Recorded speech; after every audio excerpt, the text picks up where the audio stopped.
हेर कुकुर नाके कसलाई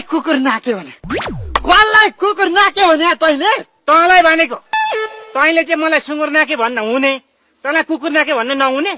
नाकबाट सिङ्गो छिराएर माथिबाट तानेर फेरि यताबाट कानबाट हालेर यताबाट निकालिदिन्छु नि वरिपरि घुमाएर तैँले गर्दा मेरो जिन्दगी धरापमा पर्यो पहिला तेरो दिदीको गाड बस भनिस् गाड बसे तेरी दिदी निर्मली हराई अहिले तेरो बाउले मलाई जहाँ भेट्यो त्यही पिट्छ काजीको सम्पत्ति हडप्नलाई ज्योतिषी बनाएर मैलाई फसाइस् आज काजीले मलाई लहेटो भागेर बचे भोलि काजीले मलाई बन्दुकले हान्ला बन्दुकले हान्दाखेरि म कसरी बच्ने ल भन् त हातले गोली छेके भइहाल्यो नि चुप लाग तँसँग आजदेखि मेरो कुनै संगत पनि हुँदैन व्यवहार पनि हुँदैन आजदेखि कट्टी भने कट्टी या खुब कट्टी गर्दो रहेछ सुँगुर नाके नभन्नु अरे जसको चाहिँ सुँगुरको अनुहार परेको छ त्यसलाई नभन्ने कति भन्छ डाका त्यसको काजी साहब दर्शन सन्चै हो सन्चो कि बिसन्चो भन्ने कुरा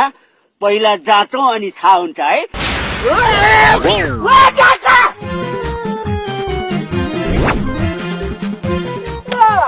त पनि घटनै सुन्नका लागि यसरी दौडेर आएको त यहाँ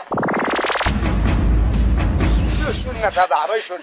पुरो कहिलेको भन्नु भान्जेलाई ज्योतिष बनाएर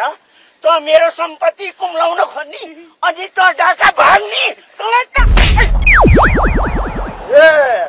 पहिले मेरो मुख थुन्ने पनि त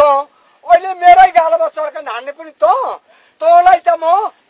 चुप लाग तिमी त भागेको थाम दुब्ला कि क्या यो टाउजर पनि फुस्कै गर्छ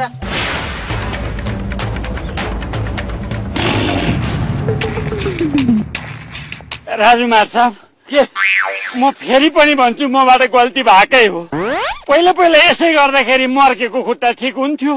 तर यसपालि मलाई दशा लाग्यो कि तपाईँलाई दशा लाग्यो ठिक भएन तर म जसरी भए पनि तपाईँको उपचार डाक्टरका लगेर गर्छु तर एकैछिन यहाँ बस्नु पर्यो म एकछिन पिसाब फेरेर आउँछु बसौँ त मार साहब फेरि पिसाब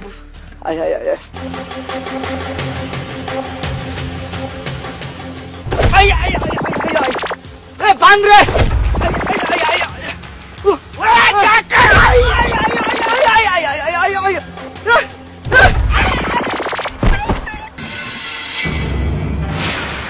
अब धारी बुढो त हस्पिटलमा होइन घाटमै भेट्न आयो